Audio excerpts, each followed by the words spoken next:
सबको मेरा नमस्कार। आज सुबह गुजरात से कुछ लोग मिलने के लिए आए थे। उन्होंने बताया कि सर गुजरात में इतनी दारू है, ऐसा लगता है जैसे गुजरात में दारू की नदियां बह रही है। मुझे बड़ा आश्चर्य हुआ।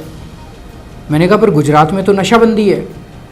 तो उन्होंने कहा कहने को नशाबंदी है, पुलिस पैसे लेती है, प्रशासन पैसे लेता है और पैसे लेके आपको जितनी दारू चाहिए आपके होम डिलीवरी होती है।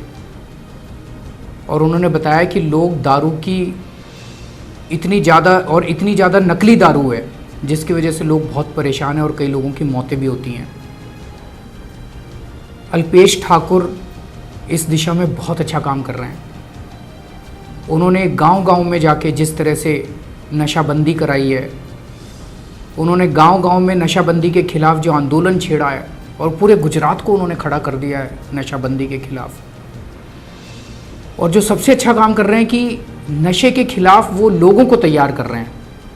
एक तरफ तो अपने को नशा नहीं होना चाहिए, इसके लिए प्रशासन को सख्ती करनी पड़ेगी, वो भी कर रहे हैं, प्रशासन को सख्ती करने के लिए दबाव डालते हैं। लेकिन दूसरी तरफ समाज को तैयार करना पड़ेगा कि समाज अपने आप धीरे धीरे जो लोग नशा लेते हैं वो नशा लेना बंद करें। मैंने सुना कुछ गांव में तो गांव का समाज मिलके नशा करने वालों पे पेनल्टी लगाने लगा है। किसी पे 500 रुपये, 1000 रुपये आपस में लोग इकट्ठे होते हैं और कहते हैं भाई अगर तुम जो भी नशा करेगा उसके ऊपर गांव पेनल्टी लगाएगा। जब समाज एक साथ इकट्ठा होकर इसका विरोध करता है तो वो वाकई बहुत अच्छे तरीके से लागू होने लगता है। और इस दिशा में अल्पेश ठाकुर बहुत अच्छा काम कर रहे हैं। दूसरा, मुझे उन लोगों ने बताया जो आज आए थे कि कई सारे बड़ी बड़ी इंडस्ट्री वालों को गुजरात सरकार, भाजपा सरकार ने ज़मीनें दी इंडस्ट्री लगाने के लिए और बहुत सस्ते दाम पे ज़मीनें दी। किसानों की ज़मीनें, खेती की ज़मीनें लेके उनको सस्ते दामों पे ज़मीनें दी। ये कह के उनको सस्ती ज़मीन दी थी इंडस्ट्री वालों को कि कम से कम 80% या 85% रोज़गार जो उस इंडस्ट्री में पैदा होंगे वो गुजरात के लोगों को मिलेंगे, लोकल लोगों को मिलेंगे।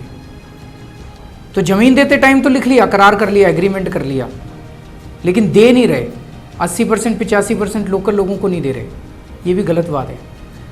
जिन जिन इंडस्ट्री वालों के साथ ये एग्रीमेंट हुआ था उसमें ये ज़रूर लागू होना चाहिए कि गुजरात के लोग जिन्होंने अपनी खेती की ज़मीन इतने सस्ते दाम में दी और उतने सस्ते दाम में इंडस्ट्री वालों को दी गई, उनके साथ अगर करार है, उनके साथ एग्रीमेंट है, तो वो ज़रूर उनको, लोकल लोगों को उसमें रोज़गार तो मिलना चाहिए। इसको लागू करना चाहिए गुजरात सरकार को।